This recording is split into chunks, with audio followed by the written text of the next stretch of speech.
If I'll answer in English on your question, I will answer to all your friends in English. Helps. I can answer if you want some sentences in Ukrainian, some in English. If you need some messages for your audience. Thank you for coming, Gorov. Yes, thank you for your question. So, first of all, a really very good meeting. And this historic one, and for us, it's very important that the first prime minister from your very big country, and during all our history, all our independent history, so it's during last 33 years. Almost 33, because tomorrow it will be the 33rd Independent Day. So this is historic moment for our nations. It's not about me or Prime Minister Modi. It's not about personalities. That's why I think that it's more important that both of us. It's about both our nations. And that's why I think it's historic a moment. And I'm very thankful to Prime Minister for coming. The second one, so yes, it's a good beginning with some practical steps with first 4 documents between our countries. And I think it's just beginning. And I think we'll continue, of course, we'll continue. And we decided that we can have on the level of governments, we'll have meetings very, very productive and concrete. I like very concrete steps. We have to have something very concrete, and it's much more influential than any words. Yes, so that's why these 4 documents is the first step. Our common declaration, this is also important. The messages are important, which are there, but it's political issue. But we are very happy if we can provide agricultural products, and if we can have connection on it.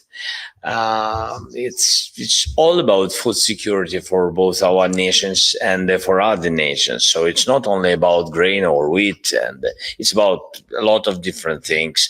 Corn is about also transit by the sea. It's not only food security. It's it's about metallurgy and etc. A lot of different things. And now, in the century of high technologies and be very open during the war, we increased the level of our private companies, especially this kind of high technology and drones, sea drones, security, cyber security, and etc. And I said to Prime Minister, we'll be very ready to share with you these products, and we'll be happy if it can be co-production and etc. And of course that we decided that our teams will begin to work on different issues on it. So that's I think during the war this role is also very important, because we need to strengthen our economy, really. And if we can have something very detail and some concrete things and contracts, I think it will help. Of course, we need win-win between our nations anyway, but during the war, it can help. More production, more contracts.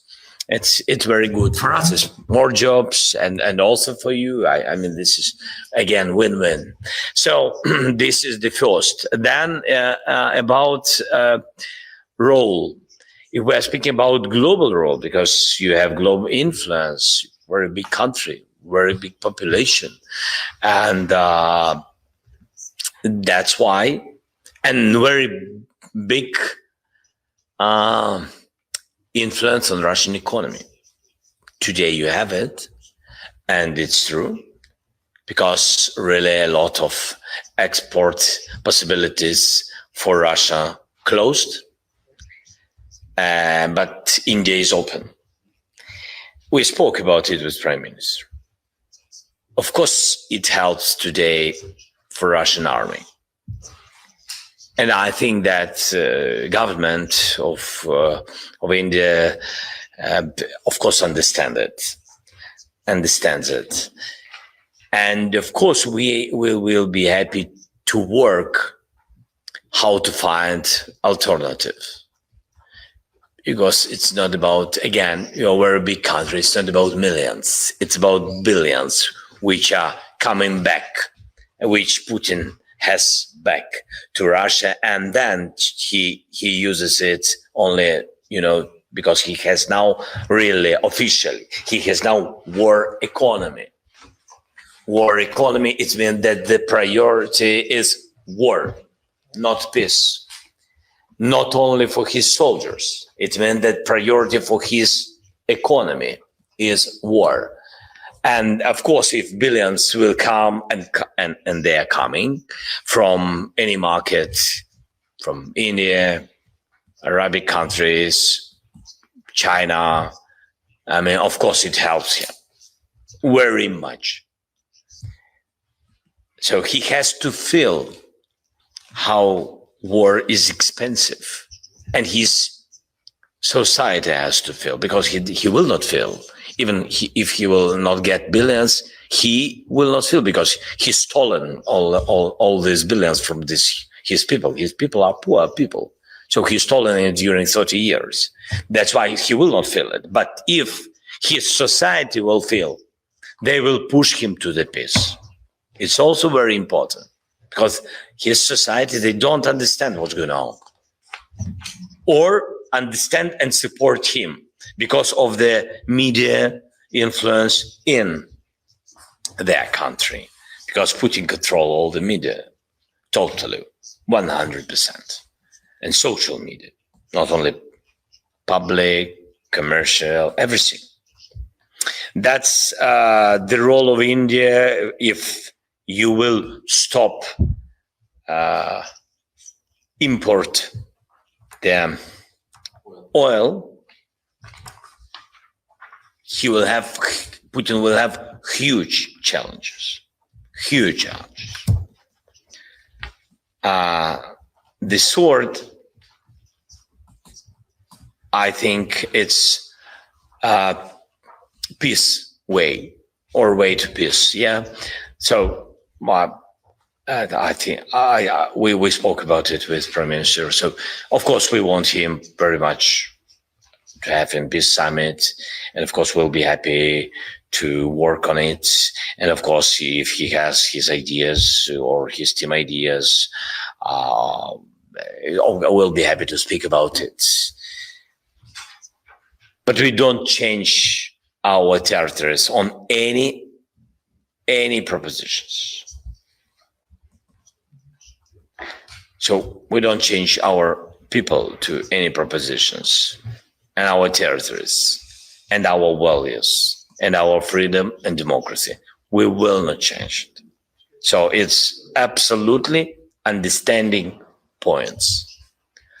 All other things we can speak, we can decide, we can, find any. But I spoke very openly with Prime Minister. Prime Minister Modi wants peace more than Putin. This is the problem. You understand? So the problem that Putin doesn't want. I don't know what about they spoke. I mean, all the details with Putin when they had meeting and etc. But I said to Prime Minister, with whom you have a deal. I mean that you speak with him. He's speaking to you how he wants peace, but at this moment exactly he's attacking hospital. Did he do anything good for us? No, he's a killer for us. But did he do something good for you? For India? If during official visit of Prime Minister you attack the children in the hospital? It's a very important moment. So he had to recognize after that he doesn't respect India or doesn't control his army. And he will tell you that Putin controls everything. So he can't say that he doesn't control his army. So it means that he doesn't respect Indian prime minister. Otherwise, why he did it? So for me, he's very clear. He's not so smart as his Russian TV shows his people each day. Okay, I'm sorry. Yeah, but in Ukraine now, it could be shorter. Okay, thank you. Mr. President, thank you for your time. Dinako Peri, I work for a newspaper called The Hindu. From what you said, I'll just seek two clarifications. One, you talked of the oil purchases. So, what was the conversation? Since you said you raised it, but has there been some definitive, thing which has been proposed or pitched, alternative discussed? One, two, you also talked about the co-development and co-production high-tech technologies. Can you just elaborate on any specific things that you have discussed, what has been offered, or what is the roadmap for this going forward? Thank you. Well, for today, long line. I don't know. Maybe how to say it in English. A big number of different kinds of such technological things. It's about agricultural, about demining, about medicine, about security. Like I said, it's drones, it's electronic warfare systems. It's a lot. It's connections and etc. Like I said, against cyber attacks. So we are ready to speak about it. To speak about sea drones and a lot of different technologies. We had, I think, good agreements before the war about engines to your defending sector and etc. So we are very open with all of this, and we are ready to co-produce for our both markets. That's what I said. Of course, we can do after the war more, 10 times more, because for today, the priority is to defend ourselves. I think that you understand it. But anyway, we are ready to begin this work because the war will finish. Anyway, we know it and we want to do it. And we're very open for this. Then, as I said, agriculture, not only growing, not only, but also we can speak about the hubs, how to how to secure agricultural products during long period of time with all this climate and other challenges. So we are ready also with this. You asked about alternatives for the import of oil. Yeah. So, we can't say that we shared. We understand what money Russia has on this deal with India. We understand it very, very much and very well with details. That's why. So we want to try to do everything possible to stop it, but we can't push. You are an independent country and government, and it's your government. We can't do anything, illegal. That's why I said that we are asking you to think, and we are ready to work if you are okay with the idea that we will do what we can, but we have to stop, give money and strengthening Russian army. That's our position. So I don't have answer for today, of course. I don't have it, but if we are ready to, to work together, and so we will, if two sides want to have deal, they will have. Okay. Hi, sir. I'm Siddhant from WION, is India's international channel. My question to you is, when Prime Minister Modi was in Moscow, you condemned the embrace between the Indian Prime Minister and the Russian President. He's here in Kyiv. He embraced you Has your assessment changed because he is present in Kyiv, meeting you and hugging you? My second question is, you talk about territorial integrity and aggression. China in the Indo-Pacific has been aggressive with countries, including with India. Will you condemn China on the same terms? And my third question is the Kursk incursion. What is the assessment you shared with the Indian side, and how long you plan to continue? How deep you plan to continue this incursion? Do you plan Moscow itself?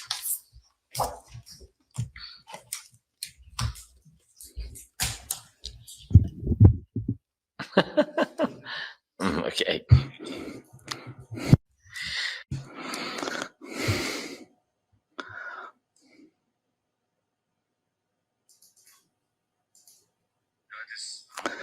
Let's try and answer the questions one by one. I'm happy the Prime Minister came to visit us, and I believe this is very important.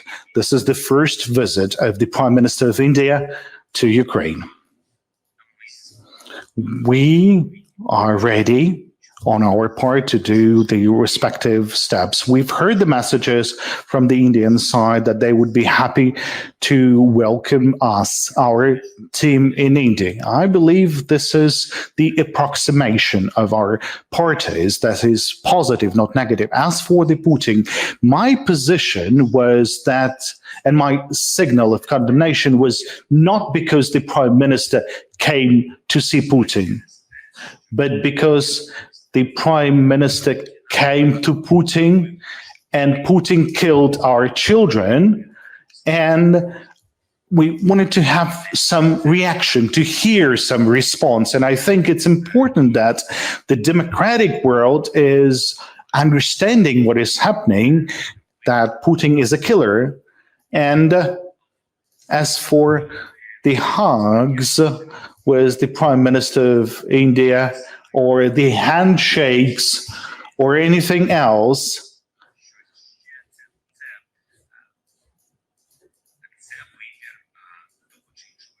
it's the decision made by every leader. I can't tell you anything with regards to that.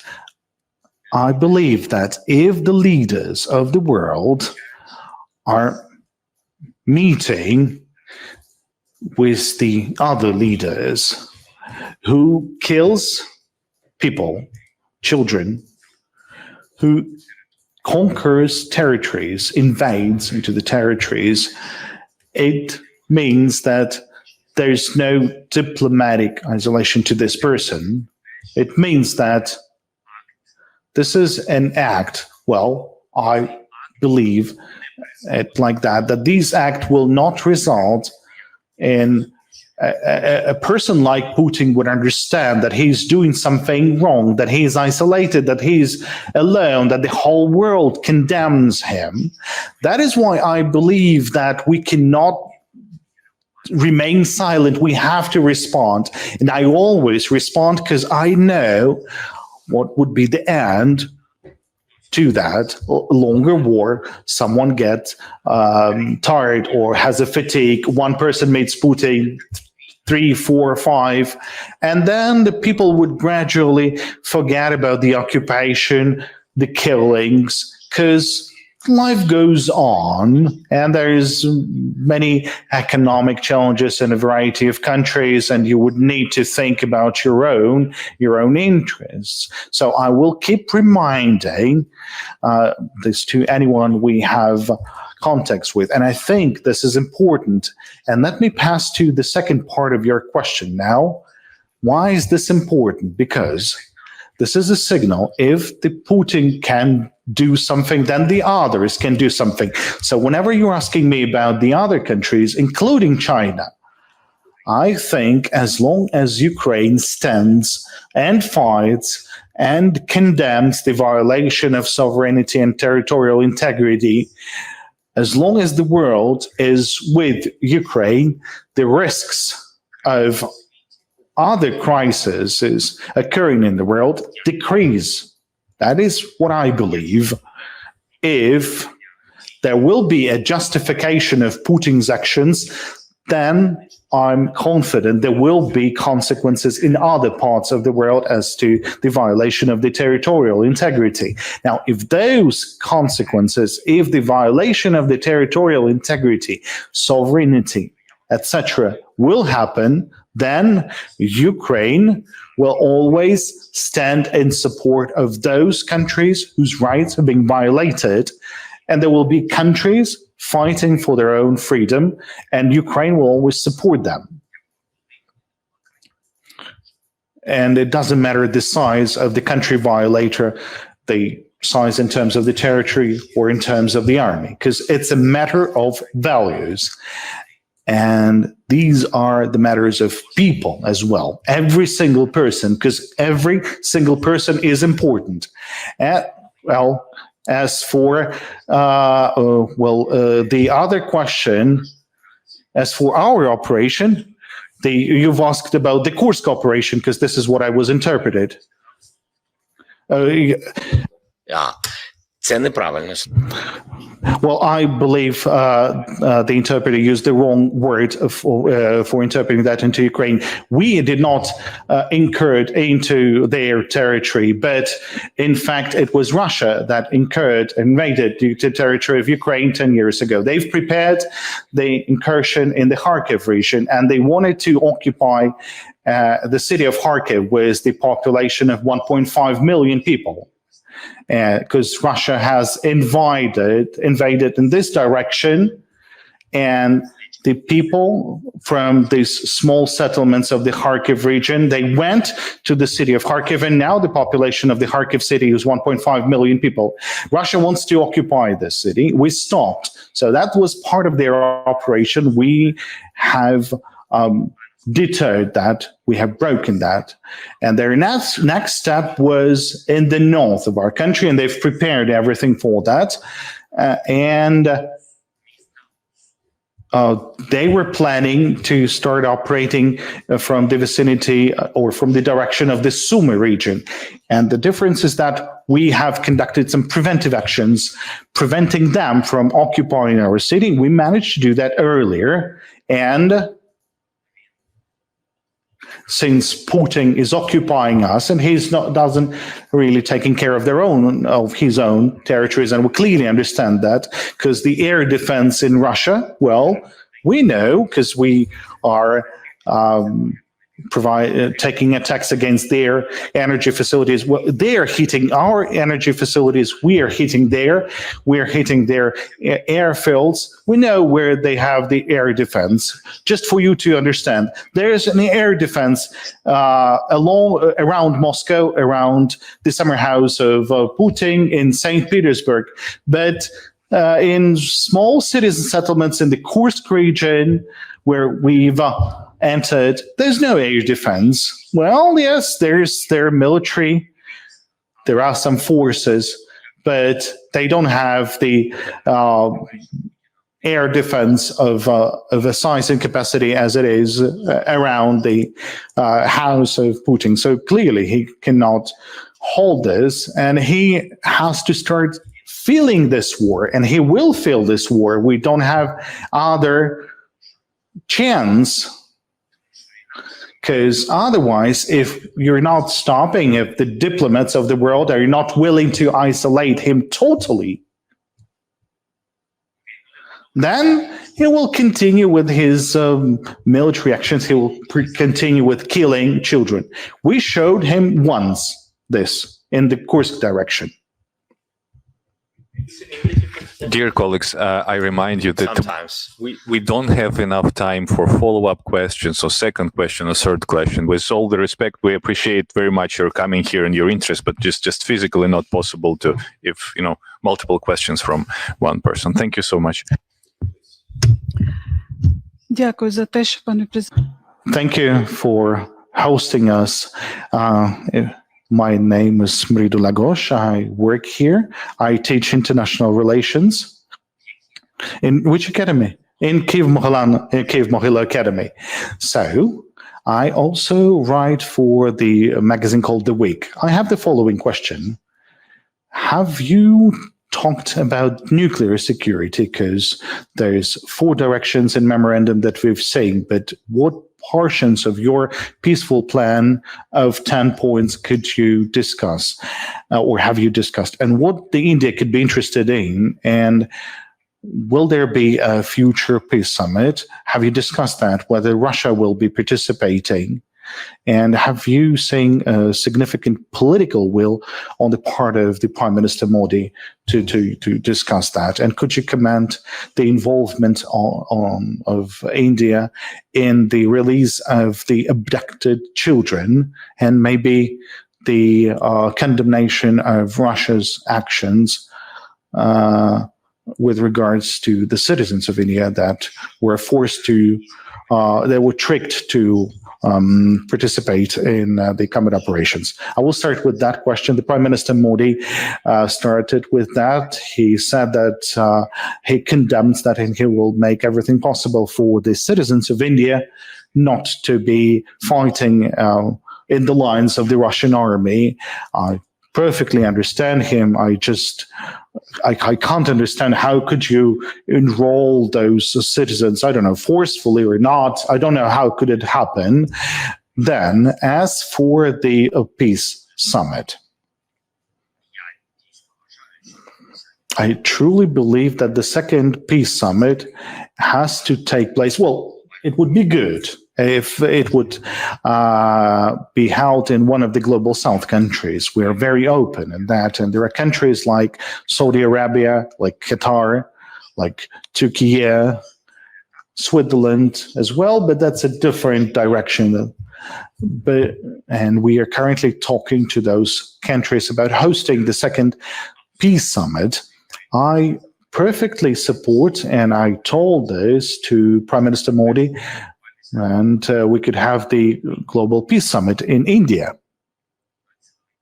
It's a big country. It's a great democracy, the largest. But I want to be frank, this is not only related to India, but any state that is, that would be positive to hosting second peace summit. We won't be able to conduct a peace summit in a country who hasn't joined the communique of the peace summit at the point. Well, I guess you understand this. Nobody is exerting any pressure, but that is logical.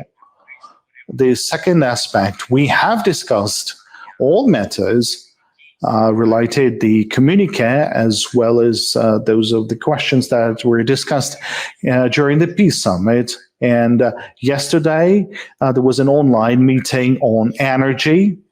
There was a big meeting after the first summit, and the teams have started to work on the first point. They've started to elaborate the plan. And as I've told you, by November, we want to have all plan on all the points. And that is why we wanted the countries to join that, because if they want to have additional points or clauses, or they disagree with something, well, perfect. Let us have a working level meeting at the level of NSA. Let them have let them do the work. And I told that we're ready to work with you on the matter. Who knows? Maybe we will. So going back to that, energy, that is something we've discussed, and includes nuclear. And frankly speaking, we didn't have enough time to have a detailed conversation on nuclear safety, even though we raised all 3 questions, just as the food safety and the children. As for the children, look, there's several countries willing to help in this matter. And, the number of these countries will never be enough. And we would be happy if India would join that part of the formula, the return of the children. That is a humanitarian aspect. Well, from the standpoint of the neutrality of your status, even though I would like to underline that none of the points and none of the signals that were mentioned in summit does not has anything to do with the weapons. That is why I think that India can select any of the points, can join, many topics and can come up with their own vision, with their own additional viewpoints, etc. We are ready to have an open and fair dialogue.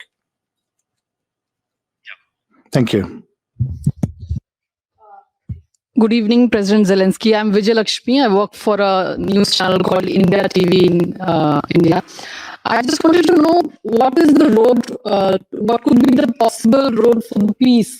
There is a war that has been going since last few years, but you seem that you're very far away from the peace. Prime Minister Narendra Modi has been talking about diplomacy and dialogue, that it can only be resolved, the conflict can only be resolved by dialogue and diplomacy. These things can't be resolved on battlefield.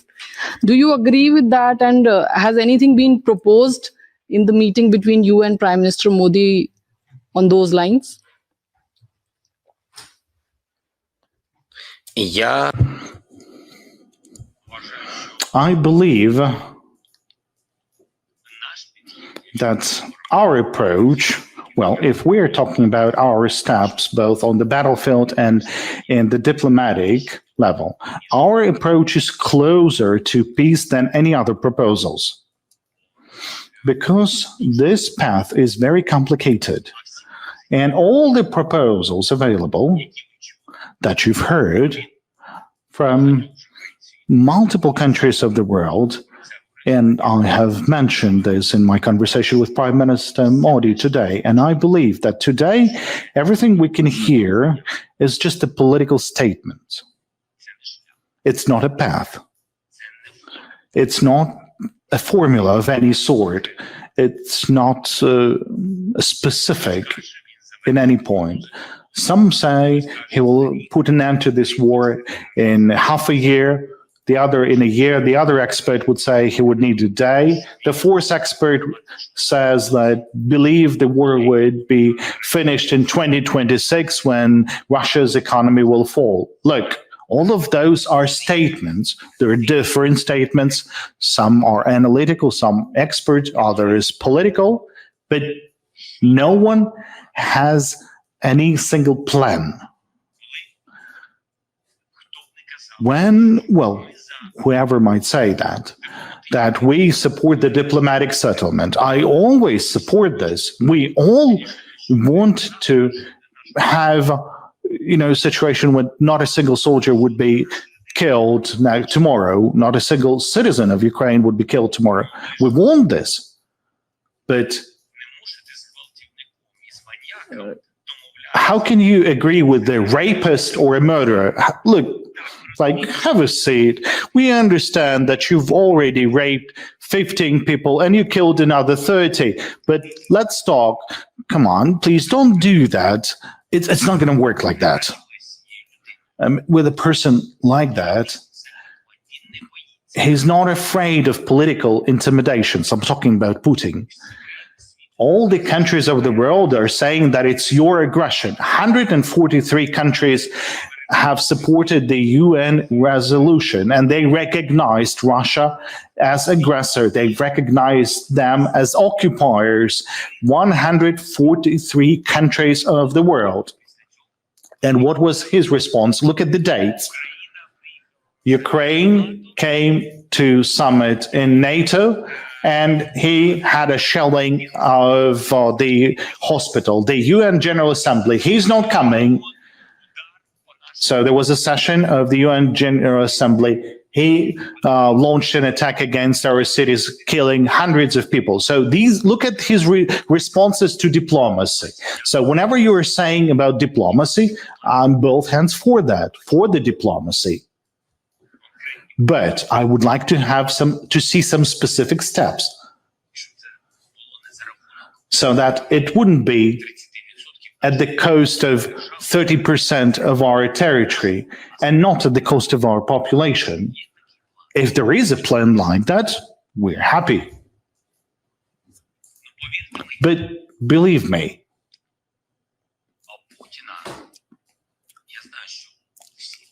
Putin Well, I know that everyone thinks that he has a great geopolitical goals, imperial views, and things like that. 100% he wants to return the influence that existed during the Soviet period. He will not return that influence. He won't have time to do that.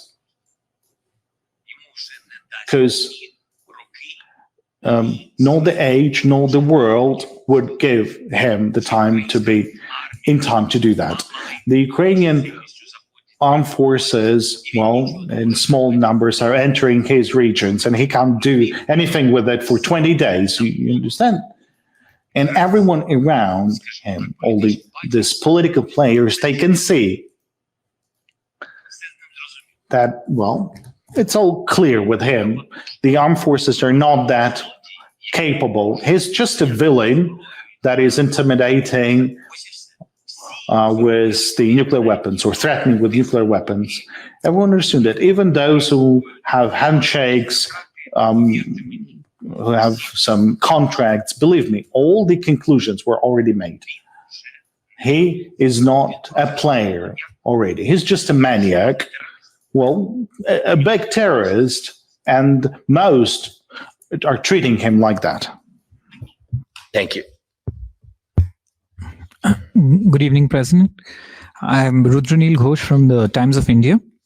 My question to you is, given that your military is undertaking the Kursk operation at the moment, what, according to you, is victory for Ukraine today? And how do you reconcile peace and victory? Plus, did you have any kind of discussion with the Indian side about the participation of India in the reconstruction of Ukraine?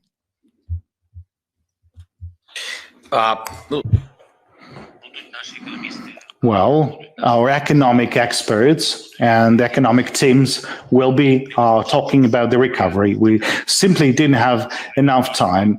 We originally wanted to have a one-on-one meeting for half an hour, but instead we had a 2.5 hours.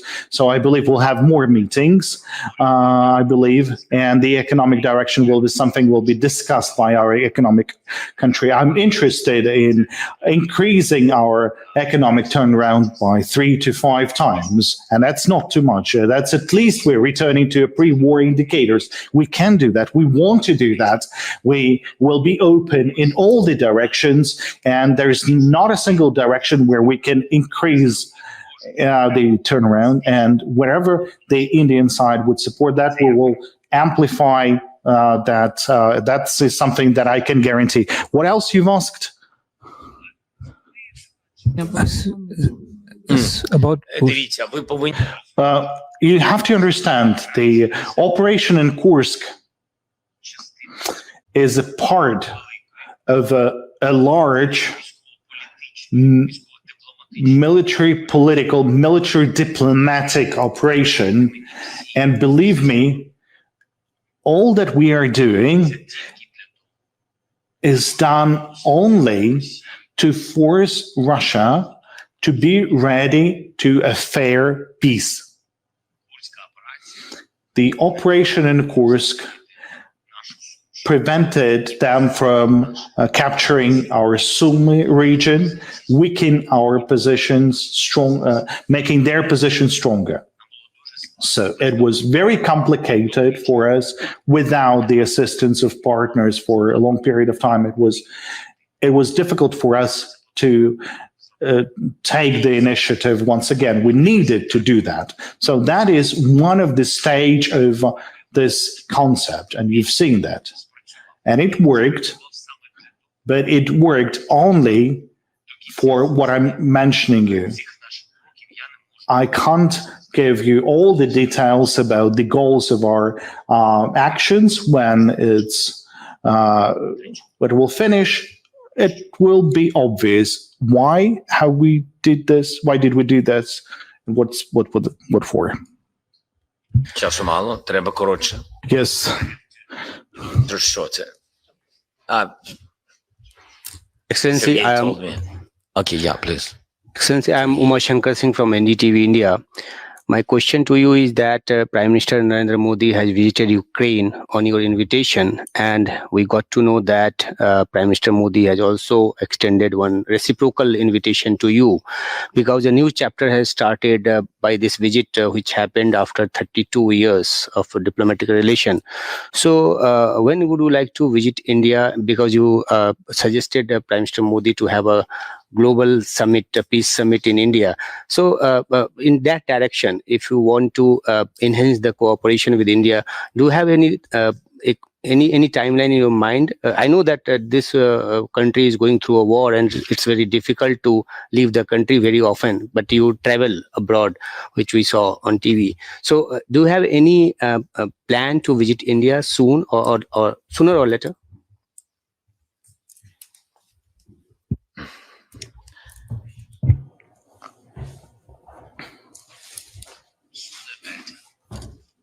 Yes, because when you begin partnership, strategic partnership, and you begin some dialogue, I think that you don't need to lose time and do big pauses. And that's why I think it will be good to meet together again. And if our meeting will be in India, I'll be happy. I read a lot about your big and great country. It's very interesting. I will not have time to see your country. It's a pity, because during the war I don't have time to look and to see. But I think it's important anyway to see your people. I think to understand country is to understand people. Also, I don't think that I will not have enough time. But anyway, it's better to be in your country, because to find key to your country and to your prime minister is to see your people. And I need very much to find key to your country, because I very much need your country on our side, not balancing between us and Russia. It's not about your historical choice, but who knows? Maybe your country can be, this is the key in this diplomatic influence. That's why I'll be happy to come to India as soon as your government, prime minister, will be ready to see me. And of course, it depends on two things: when you'll be ready, and of course, when I have to stabilize some moments with my team, including soldiers, of course, to stabilize some moments on the battlefield. So we have now very good chance. So this only two moments. Thank you.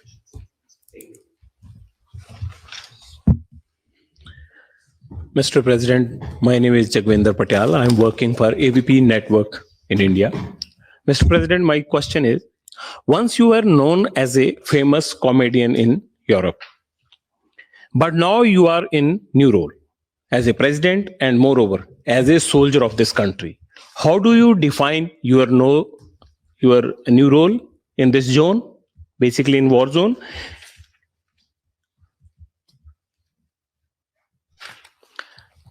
Aunas.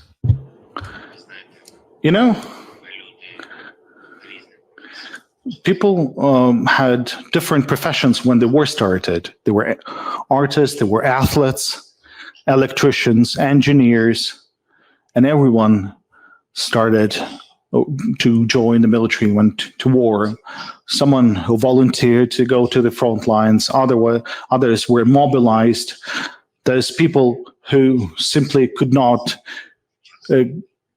continue working in their profession during the times of war, and they're artists who I think they also serve because they're traveling around the front lines, and they support the morale of our forces. And I believe myself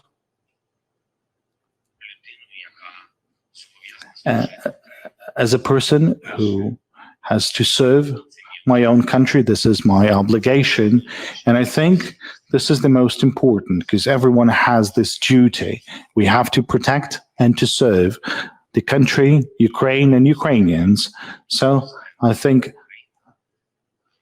that in any case, as a president of Ukraine, I'm the guarantor of our constitution, and the protection of our territorial integrity and sovereignty is the protection of our constitution. This is my duty to put an end to this war, not to defeat, not to lose the independence, and to start the rebuild and reconstruction process of Ukraine. Thank you very much, sir, for inviting us. Can you sustain the war effort if Donald Trump becomes US president?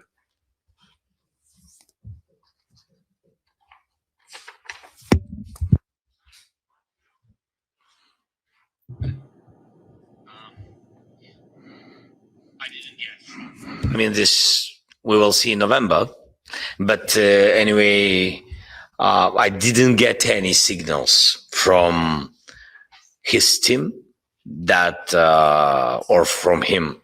I mean, we had one bilateral talk.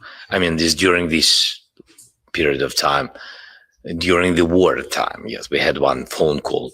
So I only had messages that he will support Ukraine and we will do everything how to stop the war and to do everything Ukraine be independent, European, and free. So that's all messages I've got from him, but directly. But anyway, I can't, prognose. So and I think you also. So we will see in November what will be. My name is Ashok Raj from ANI. Another part of the world is also fighting for their regions. I'm talking about Israel and Gaza. And there is a fight for the religions differences like Islam and others. What's your take and thoughts about Israel and Gaza? And do you think that Islamist jihads are the concerns for the new world of era? Дякую дуже. Thank you. I'm not sure about it. That I will speak Ukrainian if I can. It's very sensitive moments,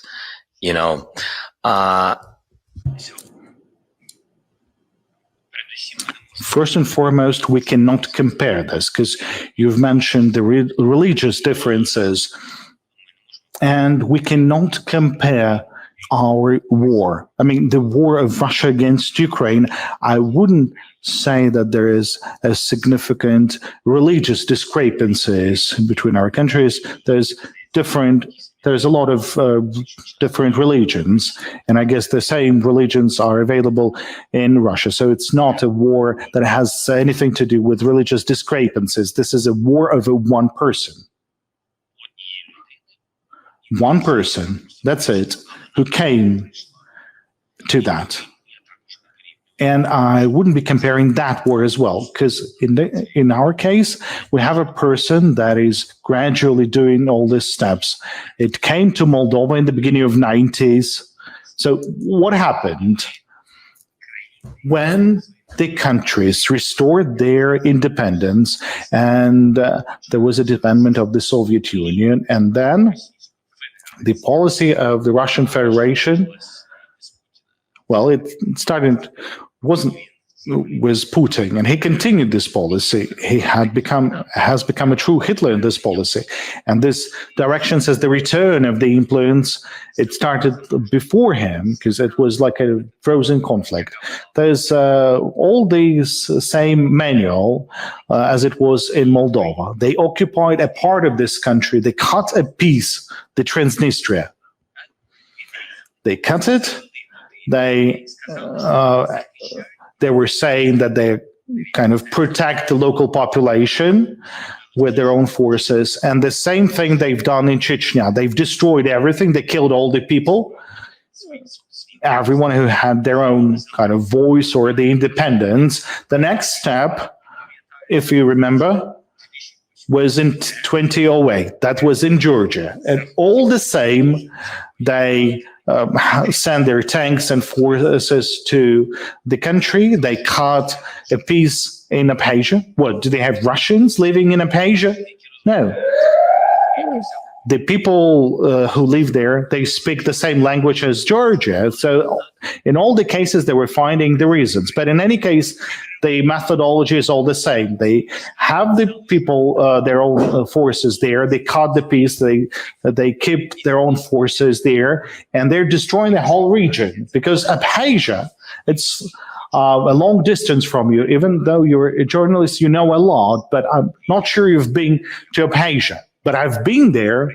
I've been to Transnistria and to Moldova. I've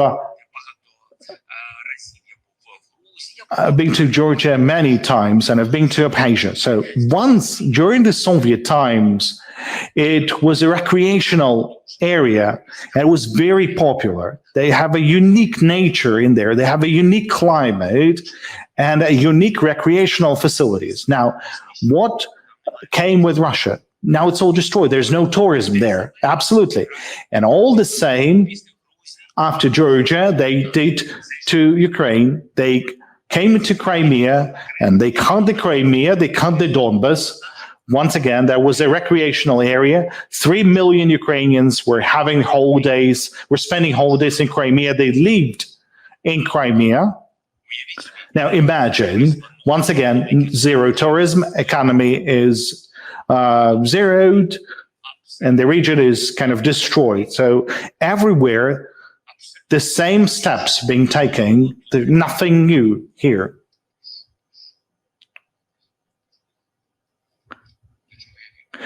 Okay, what was my point? Just a second.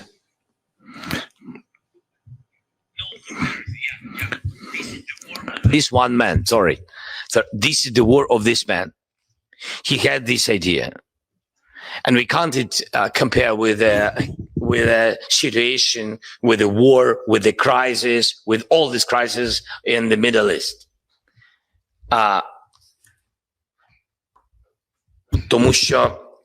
Because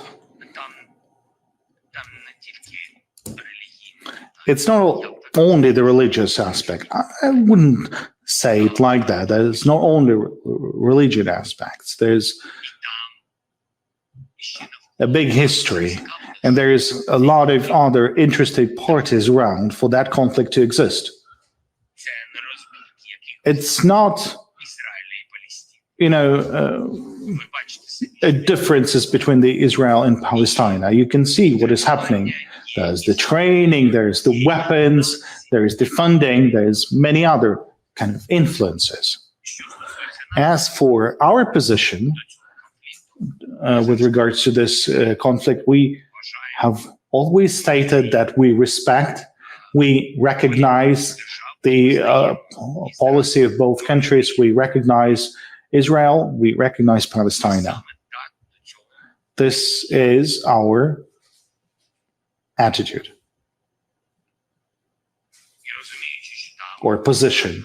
We understand there's a humanitarian crisis, and whenever there is a humanitarian crisis, whatever the case, whatever the beginning of the conflict, or not this conflict, but this turn of this conflict, because there were many stages in this in the history of this conflict. I believe we need to help as much as possible, because there's women, there's children, and we need to do as much as possible to save as many lives as possible. Because what's happening now in Hague in Gaza is a tragedy, and I don't believe that the big countries of the world cannot stop the crisis like that. That's, frankly speaking, I don't believe this. I don't believe in this.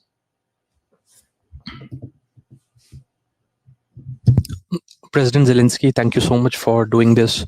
I'm Siddhant from CNN News 18. President, I have a question. Since government of India these days is focusing a lot on defense exports, and there is also Make in India initiative, under which the new technology and defense equipments are being manufactured. Since your country is at war with Russia, you people also require arms, ammunitions, etc. Can we see at a possibility of Ukraine directly engaging with India as far as buying products made in India in near future? Yeah, we are ready. So we are ready. I said anytime, and I gave all this. I give these all messages to your productions, and as I said, we are ready to change. We are exchange, yes, with technologies. We are ready to buy. We're ready to produce. We're ready to open your companies here, or we are ready to open our companies in India. So we are very ready for such dialogue and for such work. Defense products or in general? Yes. Defense? Yes, we're ready. Also, President, a very last question. Was it discussed when in a meeting with Prime Minister Modi today? No, we didn't.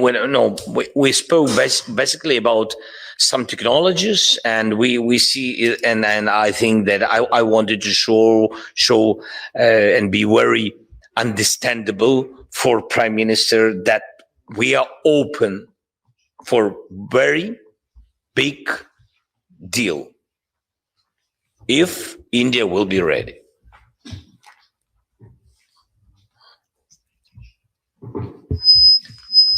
Mr. President, thanks for inviting us. This is Rishikesh Kumar from the Press Trust of India. So, have you conveyed your disappointment with PM Modi over India's stance, whether it is related to energy imports from Russia or India's stance at the UN? So, have you conveyed your disappointment with Prime Minister Modi? And my second question is, have PM Modi sought safety and security of Indians fighting the war from the Russian side? And are there any Indian nationals in custody of Ukraine?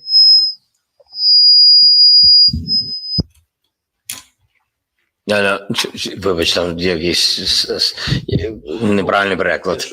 Перша частина. Те, що я почув, чи ви висловлювали невдоволення прем'єр-міністру Моді через I'll speak Ukrainian. Correct me, please, if I'm wrong. So, перша частина, чи ви... So first, have you expressed any disappointment to Prime Minister Modi because of India selling or buying oil from Russia? And the second part of the question,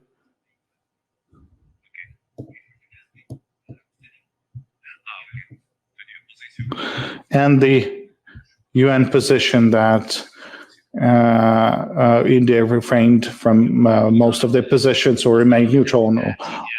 If we are speaking about UN Nations resolution, yes, we didn't speak about it, but I'm not afraid.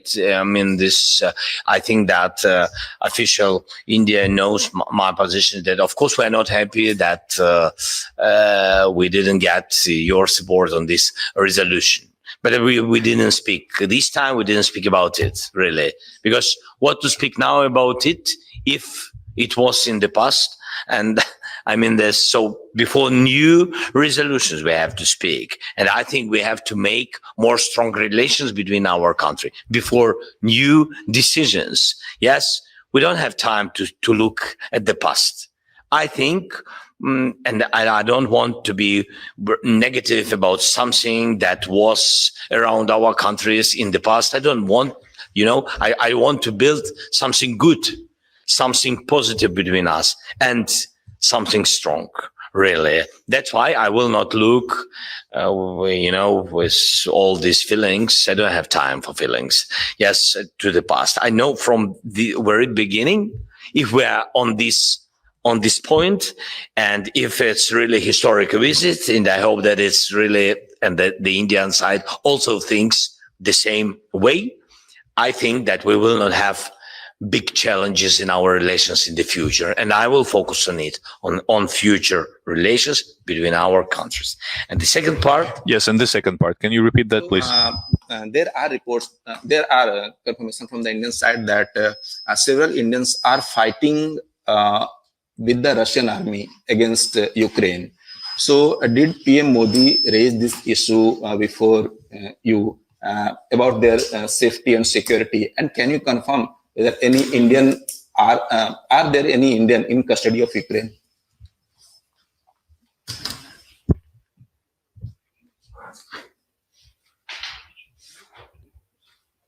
Now that I don't have. I think we don't have really Indian citizens in the prison and in the prison at Polon in captivity. So we don't have. If I knew that we have, of course I could release it. Yes, of course we'll release it. Of course we will immediately. Immediately will tell to Prime Minister, of course. So we don't have this information. Yes, we knew that there are really different people from some countries, including India, in Russian army. But I've got it about, for example, about Indians. I've got it. So I know about from intelligence. I know from intelligence, I know about, from people of Syria and some other countries, but not from India. About India, I've heard from media, really, that somebody has been killed. Yes. And I didn't know other information. I didn't have it. Okay, last question, please, right? No? One, okay. Okay. Mr. President, thank you for having us here. I'm Rishabh, Principal Correspondent for Times Now. So my question is, in March, there was a report from the State Department of US that US believe India can use its influence on Russia to stop this war. Do you endorse this? And what was, according to you, the major outcome of today's bilateral meeting? NAFTA. Тому що NAFTA. Well, because of oil, that's what we were talking about, because the billions of dollars are returned to Russia. If India won't be buying oil, then Russia will have big troubles, significant troubles and challenges. And I think this is what was meant, because the first and foremost is the economy, because there's not only the oil, there's many other aspects. Currently, there's a very significant contract signed between of India and Russia. I'm not saying this is something new. You had this relationship, but as for the oil in times of war, I believe this is the record-breaking contracts. And I think that stopped it. He's afraid of losing the economy. He has nothing except for oil. His main currency is oil. If he's not going to sell oil or gas or other chemical products, then, frankly speaking, he will have very significant challenges with paying pensions, with paying salaries inside his own country. They're not selling their technologies, and their economy is very slow. So they do have a kind of an energy-based economy, and they're export-oriented. So if the countries won't be importing energy resources from the Russian Federation, then they will be helping the whole world. Second question, sir.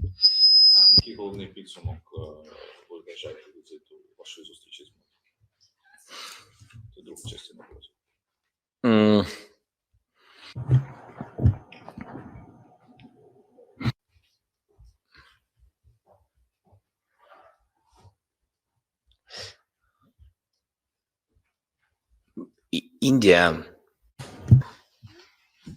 big influential country, not only in the world, also through the circle of very skeptical countries. If we will change Indian attitude to this war and to Russia, we will stop the war, because Putin will want to stop it.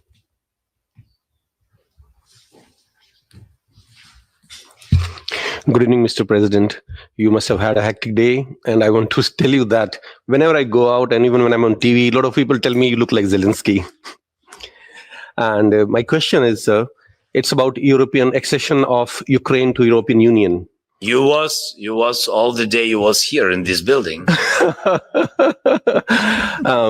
So the question is, sir, that we have been hearing from a lot of European leaders that Ukraine will soon be joining the European Union. And then we hear contradicting statements from other leaders. And we've been hearing for the last 2.5 years that it will happen soon. When do you think Ukraine will be able to join the European Union finally?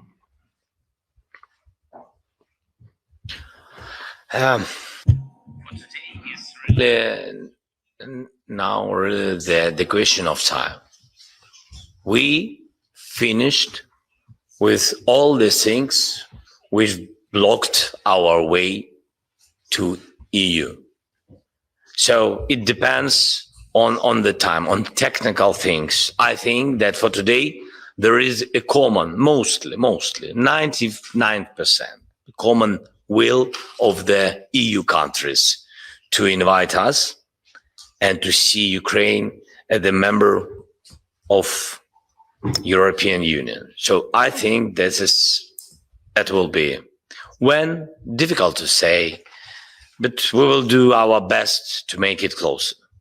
Thank you, Mr. President. Come often. Thank you. Bye-bye.